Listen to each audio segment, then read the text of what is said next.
Kicking off your weekend here on the Media Row podcast with Noah Wolf, who is part of the Iowa State football broadcast team on the radio, is also the play-by-play voice for the Iowa State women's basketball team, and the list goes on. So super excited to have Noah on here today. But before we get to this great interview, need to give a shout out to Kelly's Little Nipper, of course, one of our great sponsors alongside Stevens Automotive and Sales, but Kelly's Little Nipper over there at 1701 East Grand Avenue in Des Moines. Historic Kelly's Little Nipper. 3 key reasons you should go there, and we're adding an awesome fourth one here that you have to listen to. But the 3 main ones, great food, great drink, but even better community. If you want trivia and fun games, go over to Kelly's Little Nipper. Wednesday nights, they have trivia nights. If you're looking for live and local music, go there over the weekends. If you're looking to just go to a great spot that has everything, this is your place to go. But now time, drum roll, for a really cool fan appreciation here at Media Row that Kelly's Little Nipper is helping us out with. We did this a few months back with the special keyword, and you got yourself some great deals. This may be our best deal yet, and I came up with this idea, sent it to Jeff from Kelly's Little Nipper, and honestly didn't think he'd be cool with me giving away this great of a deal, but here we are. So all you have to do is go over to 1701 East Grand Avenue in Des Moines to Kelly's Little Nipper, and when you order, make sure to use the keyword Woodley. Yes, like Coach Woodley. Say Woodley, and your first drink is free.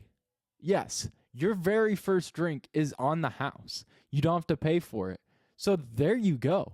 All you have to do is say Woodley, say you listen to the Media Row podcast, and go support Kelly's Little Nipper. That's all you got to do. Get yourself some free drinks over at 1701 East Grand Avenue in Des Moines. Kelly's Little Nipper, proud sponsor of the Media Row podcast.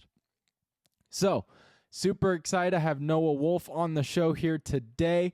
Thank you all for, of course, dealing with my weird schedule here throughout August. We're going to have a few shorter weeks left, but then football season's right around the corner, so no one better to talk about it than Noah Wolf from the Iowa State Cyclones broadcast team. Noah, thank you for doing this for me again. I know things are starting to get a little busy, but first off, how's your summer been now since you get a little time off before football and basketball season ramp up? Yeah, it's been a lot of fun. Mostly just kind of chilling, doing a little bit of travel here and there. Um, I did get to early on in the summer, even back in the spring, I got to fill in on the Iowa Cubs broadcast for 20 games. So that was fun. That was a little bit more busy than I expected to be after basketball season ended. But after that wound down in the first or second week of May, it's been yeah, pretty chill. Like I said, done some travel, have some travel coming up, and then off to Ireland. So kind of packed it all in there. With doing the Iowa Cubs game, is there a sport? I mean, you've done women's basketball, football, baseball. Is there a sport that you haven't done yet that you are eager to do, or one that you just haven't done as often that you would like to do more? Um, haven't done any wrestling or ice hockey.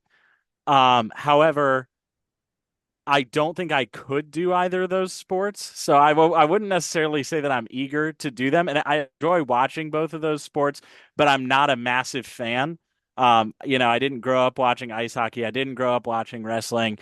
And I feel like the fans of those sports are so into their sports that if you tried to just like pick up play by play of those sports without really knowing what you were doing, they'd be able to tell pretty quickly and they could smell a fake. So those are two sports that I've never done any of at all, that I would probably at this point stay out of. If I get some more knowledge of those two, I'd maybe get the chance to do it. I haven't really called a lot of football, honestly. Like I work with Iowa State football doing, pregame, halftime, postgame on the radio, but during the actual game, I'm just engineering, making sure that everybody at home can hear John and Eric and Hark. Um, so my actual football play-by-play experience is relatively limited. So I'd love to do some more football in the future, um, but yeah, I love calling baseball. I love calling basketball. Get to do a lot of volleyball and softball and some gymnastics at Iowa State, and all those have been a lot of fun. So, and then back in college, I did a little bit of soccer and some field hockey, which we had at my alma mater. Oh, there you go. So I've done a few different sports. Um, but yeah, still a few that I haven't done. So I usually do the icebreaker question earlier on, but my icebreaker question for you today is you're on a desert island, and most people ask you about your three movies or three albums. For me, uh, I'm gonna ask you which three games that you've called would you want to go Oh, back and bring onto your desert island? interesting. That's a fun twist on the question. Okay. Let's do the two that come to mind are like exciting finish games, and then I'll I'll think about the third one. So the first one, like I always say, the greatest game that I've ever called, not that my performance, but the game itself was um Iowa State at Kansas State women's basketball 2021. No, it would have been 2022. Um the It was a huge comeback, and Morgan Kane hit a three from straight away to get the Cyclones within one. Next possession that the Cyclones had the ball, Maggie Espen Miller McGraw banked in a three to put the Cyclones up by two, and then they went on to win. They led for like 3 seconds or something in that game. It was a little bit more than that, Oh, but they led geez. for the final whatever seconds. They did not lead at all previously in that game. That's one that sticks in my mind as like a just a really thrilling game. And I mean, there were a lot of great comebacks by the Cyclones 2 seasons ago too. I mean, you think back to Maryland, of course, in the NCAA tournament. Think back to West Virginia. Um, so those are under consideration as well. But the other like really exciting finish game that I had was a game that I did with the Iowa Cubs this summer where I think the I Cubs were down 6-0 or 7-0 and just kind of chipped away, tied it, took the lead, and then gave up the lead in like the eighth or ninth inning, and then walked it off in the bottom of the ninth, and that game was on marquee. So that was pretty cool. Owen Casey had the walk off hit. That was a very fun game, and kind of back and forth. Oh man, third game. So the two that I mentioned, Maryland and West Virginia from a couple of years ago, are certainly on the table. Princeton from this past year was a great comeback by the Cyclones. That one's on the table. But I think I'm just gonna keep it simple and go Big 12 title game. Um, when Iowa State, you know, won the Big 12 tournament in the final year at Memorial or Municipal Auditorium rather in Kansas City. Um, that was that was a great tournament, a great 3 days of basketball from the Cyclones and certainly from Ashley Jones, and great way to cap off a championship. So we'll go with those three. How did all this start for you? I mean, it's been fun talking to people that have been mentors or people I've looked up to in this business. And I've noticed a trend where some people are like, oh, I was 4 years old and I knew I wanted to be behind a mic. And then there's some people who are like, I kind of just fell into it.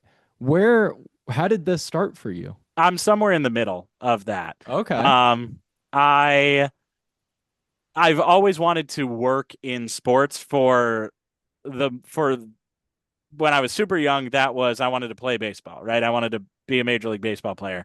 And I worked somewhat hard at it, but I was never very good. I am 5'9" now, and I was always like a short kid growing up. I was never particularly physically gifted. I love baseball, always have, always will.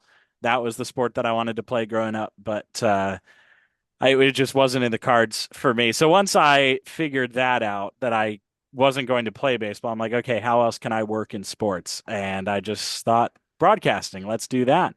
And I know a lot of people like had the chance, especially people that I went to college with in broadcasting, had the chance to do a little bit like in high school. I didn't do any sort of sports broadcasting in high school. I did a bunch of other nerdy stuff as my extracurricular activities, music and robotics and drama and all that fun stuff. So when I got to college, I was pretty new at it, but I went into college saying, this is what I want to do. I majored in journalism at Ohio. Yeah, I guess I'm one of the lucky ones that like picked a major, stuck with it, never, never wavered as to, oh, I think I might want to do this other thing, or I have no idea what I want to do. Like I knew what I wanted to do and didn't necessarily know how to accomplish it, but met the right people at Ohio, students and professors and people that helped me along the way, helped me gain that experience. And then got my first job out of college was at Iowa State. I feel very lucky um, to have gotten this job as young as I did, and so yeah. But I knew I wanted to work in sports and just sort of picked broadcasting as the way to make that happen. It's been fun because, I mean, like you said, you got this Iowa State gig early on, which is incredible for your personal and professional life, but also just the era that you're getting to work with in the Cyclones department is pretty special too. I had John Walters on a few months ago, and we just talked about how this is truly like a golden age for Iowa State fans. I mean, I can't remember a better time growing up here in the state for Cyclone fans. No, no question about it that this is the best time to be a Cyclone. And it, just like the vast majority of athletic departments in the country, it starts with football success. And the fact that Matt Campbell has been able to do what he's done, and not just to turn it around, because we've seen some coaches come in and have a little bit of success, get to a bowl game, but to turn it around and keep it turned around, and to stay in Ames and lock himself down to a long-term contract. I mean, just such remarkable things that Matt Campbell has done that nobody else has been able to sort of do all of those things together, right? We've seen some flashes of success. Certainly, we've seen some longevity, but to see longevity and success at the way that Matt Campbell is doing it is just incredible. And that sort of success from Matt Campbell has done wonders for the rest of the athletic department. I think, a rising tide lifts all boats, things like that. But obviously, you have to give a ton of credit to TJ and what he's been able to do with the men's team, taking them from where they were right before he got here and instantly turning them around and then taking them to 4 NCAA tournaments in 4 seasons is incredible. And then, I mean, nobody is a standard bearer for longevity and success more than Bill Fenley. And I'm just so glad to be able to work um, with so closely with him and his team and just not only the success that he's had, but just always doing it the right way, the Iowa State way, and never compromising his values in that way. Just makes that such a rewarding experience. I've and for me, I've done completed now 5 seasons with women's basketball and been to 5 NCAA tournaments. So No complaining there. exactly. And what Coach Dresser is doing with wrestling, and Christie is obviously the greatest volleyball coach that Iowa State has ever had. So yeah, it's a great time to be a Cyclone up and down the board. I, didn't mention, top 5 finishes nationally in cross country and all great stuff going on in the Iowa State athletics department for sure. With bringing up Matt Campbell, I mean, he just signed a new deal with Iowa State. So, like you said, he's staying here for the long term, which, I mean, how many times in the last 8 years have we heard, oh, is an NFL team going to pick him up? Oh, there's rumors Michigan's calling Matt Campbell and he sticks here in Ames. And it's just, it is really cool because every time a coach comes into a program, you hear the cliches of, we're not going to worry about wins and losses. We're here to build a culture, build a program, and the wins and losses will follow. You hear that all the time, but he is truly living it out. And I think Yeah, Cyclone fans appreciate that greatly. yeah. To go back to your first point, I remember the story when Matt Campbell got hired. He was sort of a rising star name in the coaching field, and everybody nationally said, "Oh, well, this is a no lose situation for a young star because if he does win, then he can just parlay that into a bigger job 2 years, 3 years, 4 years later, whatever." And what he's about to enter, what, year 10? Is Yeah. that right? Yeah. And and so just to see him have stuck around for this long and to keep winning is great. But I mean, you mentioned too the culture building aspect of it. And I think when you're a coach at a place like Iowa State, you have to really mean what you say when you say we can't just focus on the wins and losses because there is a lot of other things that you have to do. I mean, no coach has put more NFL, more Cyclones into the NFL than Matt Campbell, obviously. But there's still how many players every year that aren't going into the NFL, right? I mean, it's not Alabama where every starter on offense and Yeah. defense is going to get drafted. Nobody's Alabama except Alabama and a couple others, right? So for him to not only turn this around in terms of wins and losses, but also have such a high standard in his program for character. And, he does have such a focus on building young men in his program. He talks about it. A lot of coaches talk about it, but I'm not sure that there's another coach in the country that believes it and does it more than Matt Campbell. So that's also really impressive to be able to come in and win and to focus on the culture aspects. And you know what Eric Heft says? He's like, everybody talks about culture. Um, well, like it or not, everyone has a culture, right? Some cultures are better than others, and Iowa State's culture is certainly about as good as you could possibly expect it to be with what Matt Campbell has built here. Yeah, and just the state of Iowa is kind of spoiled. I mean, I think I'm gonna slightly piss off both sides of the fan base when you say both coaches are similar with Ferentz and Campbell in just what they've been able to build. I mean, Ferentz, of course, longer side of things with him being there for over 20 years, but Campbell's right on that track of being at Iowa State, and this whole state's just really spoiled with these two coaches and the biggest rivalry the state has seen.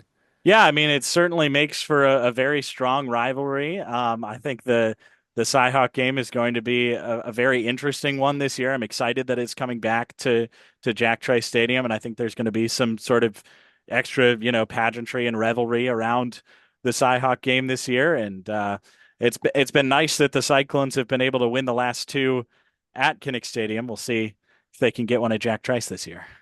Yeah, because have they still not won one at Jack Trice since like 2011, the triple overtime game? Was that the last one they won? Or I'm not sure. because, I'd have to look it up. I don't have it yeah, in front of me. I just know it's been forever. But last year being at Kinnick, seeing that live was a pretty cool experience too. I mean, these two teams, it's always fun watching them go head to head. But right now, a lot of talent on this Iowa State football team, a lot of experts, so air quotes, experts are really excited about them too. But they were picked in the preseason coaches poll at 22, and just everybody knows Rocco Becht is under center, but where's the question marks are is at wide receiver after you lose two big guys like Nolan Higgins. Just what's your confidence level with this team, and where are maybe some question marks that need to be answered? Yeah. Well, confidence level starts with Rocco Becht, right? I mean, you said it. He's a known entity at quarterback, and I think that he's still sort of flying under the radar nationally. I saw the Athletic put out like 4 round snake draft of Heisman candidates, and he was nowhere to be seen. So, but I don't think that bothers him. I don't think that bothers anybody inside the program. They know who he is. They know what he can do. He's obviously very skilled and makes the right decisions. That's what's so great about Rocco Becht is his biggest strength might be between the ears. Like he's just got such a good head on his shoulders, not just in terms of decision making, but leadership and the way he carries himself and the way he truly does have a next play mentality. Every coach preaches that, but I think Rocco lives it. So it's hard to not feel confident when you have a leader like that and a quarterback like that. And I think the wide receiver question is a fair one. But I also think that he'll have plenty of targets. We have, a great running back stable that's proven they can catch the ball. We have Benjamin Bramer coming back at tight end. Who I will know be he was a healthy little now too, because last year he wasn't healthy and he still exactly. had great numbers. Exactly. Yeah. So it'll be exciting. And I think that the tight end room is going to be one to watch. I think you might see a little bit more action going to tight ends, whether it's Bramer or Burkle or, some of the other pass catchers in that room. But, they stocked up at wide receiver and transfer portal. There's some other, young guys that showed a few things last year, and Daniel Jackson returning from injury as well in the wide receiver room. So you never know what you're going to get with a football team. I think there's a lot of football teams in the country that are saying, what do we have where? But I have confidence in the coaching staff that they'll be able to put together a good offense and certainly a lot of key pieces returning on the defensive side too.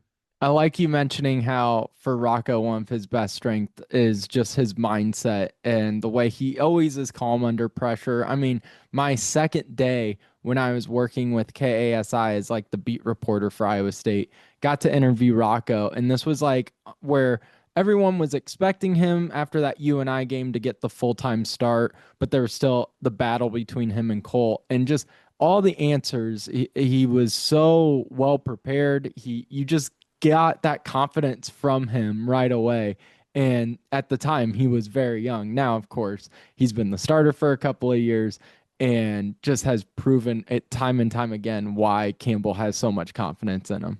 Yeah, absolutely. And he's a you've got to assume that he's sort of a coach's best friend in that department where he Oh, can yeah. be sort of a coach in the locker room, a coach on the team, and not to be like he's going to be bossing people around or but just the mentality that he brings and the leadership certainly by what he says and what he does, but yeah, leadership by example as well. I mean, yeah, the Cyclones are very fortunate to have a leader like Rocco Beck, certainly from what I can see outside the program, but it sounds like on the inside as well.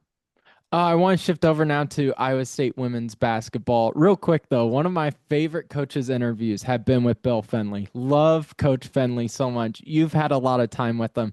Do you have a good Fenley story, one of your favorite to tell when people maybe come up and ask, like, how is Bill Fenley, behind the curtain?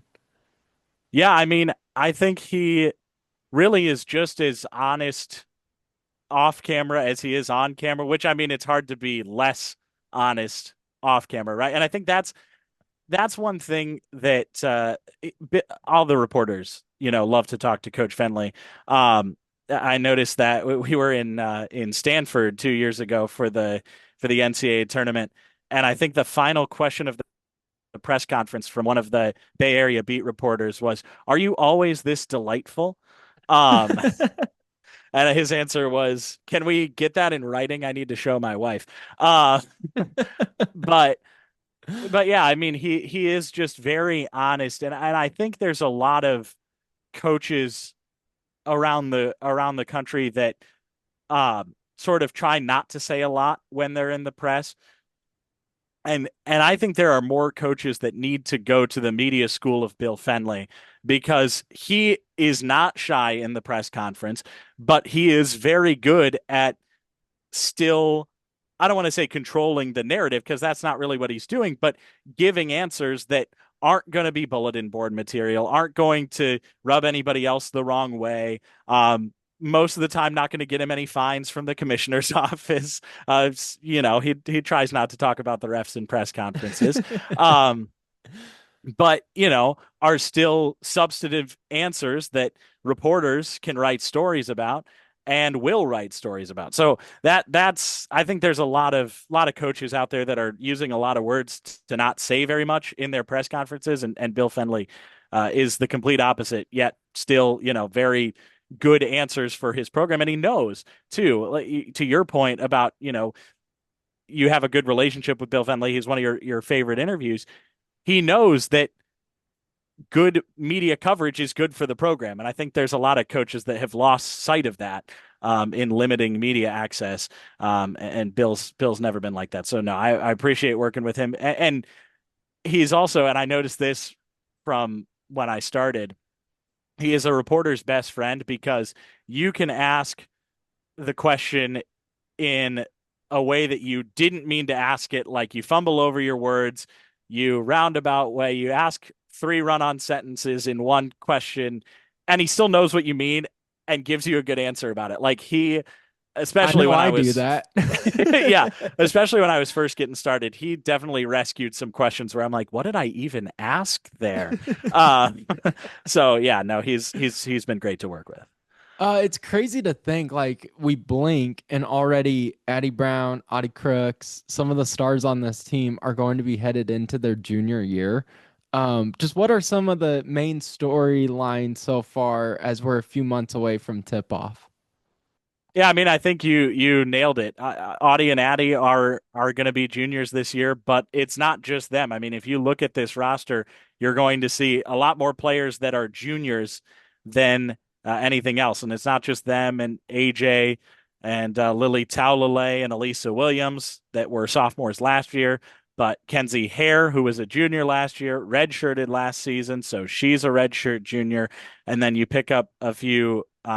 Transfers that are juniors as well in Evangelia Hawk from Wofford, as well as Jada Williams, the McDonald's All-American who transferred in from Arizona. So this is a very junior heavy class. And I didn't even mention Sydney Harris. And let me make sure I got all the juniors on the roster. That's everybody. Yep. um, so it's a very junior heavy class. No, sorry, Sydney Harris is the one senior on the team this year.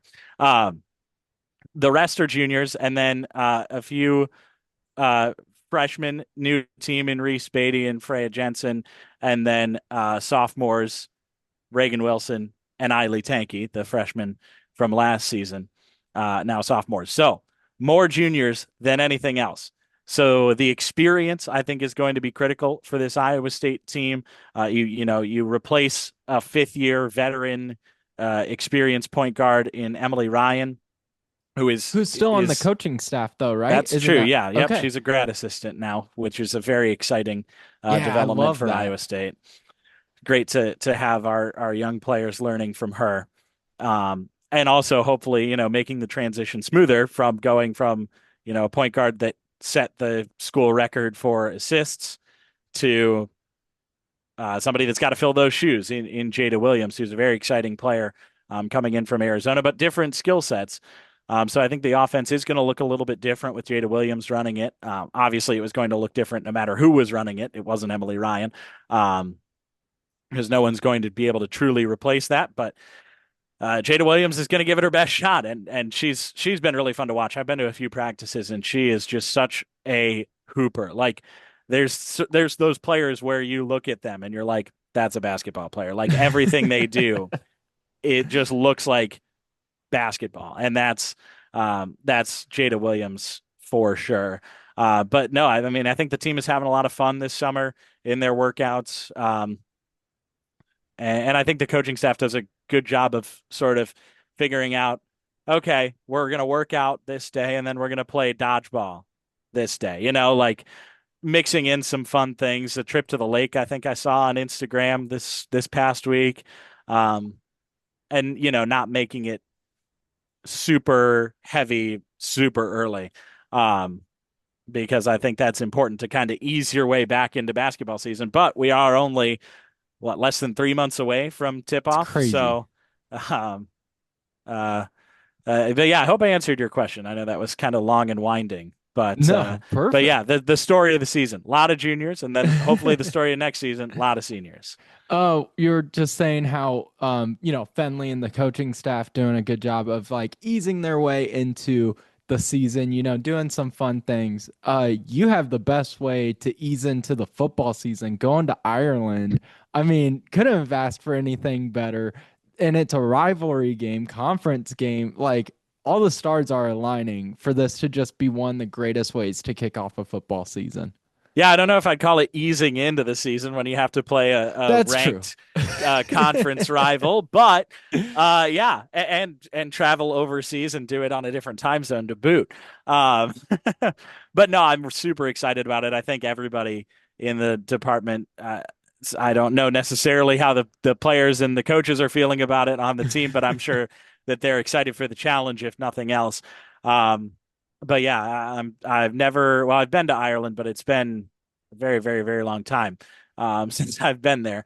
So here's your fun fact that probably um, I don't know that I've necessarily like put out there media wise.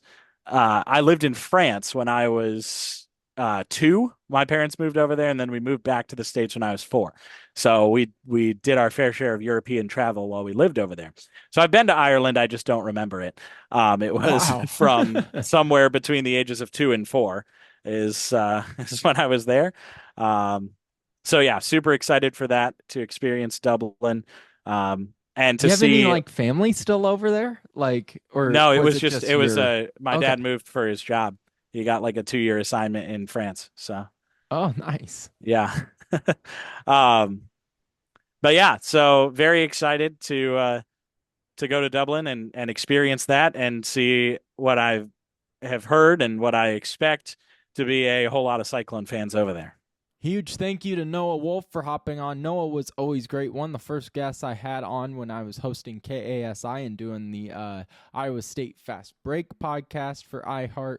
He was always great and willing to hop on with us and talk about the Cyclones in football and women's basketball. We'll definitely have him on as basketball season gets closer to tipping off as well.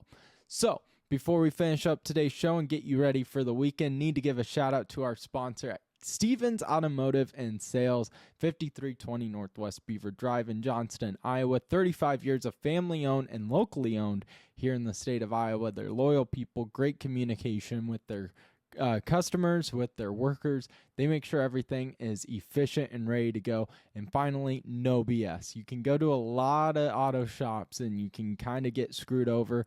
No, not happening at Stevens Automotive and Sales. That's why I trust them, and that's why I want you to go there and go check them out at 5320 Northwest Beaver Drive. When you do go there, make sure to let them know that Media Row sent you.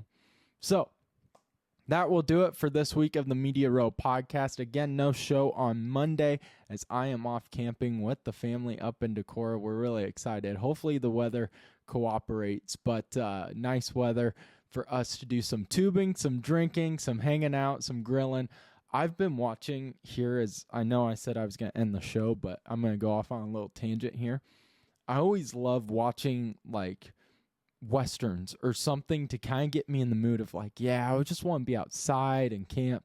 And the one that I've been watching nonstop that is arguably one of the best Westerns ever, if you haven't seen it, is Lonesome Dove. It's great. It's one of the like first mini series that I remember hearing about. Like, I think my dad was talking about, growing up. That was kind of the biggest mini series at the time. But it has Robert Duvall, Tommy Lee Jones. It's a book by Larry McMurtry, who wrote a lot of great things. Last Picture Show, Terms of Endearment.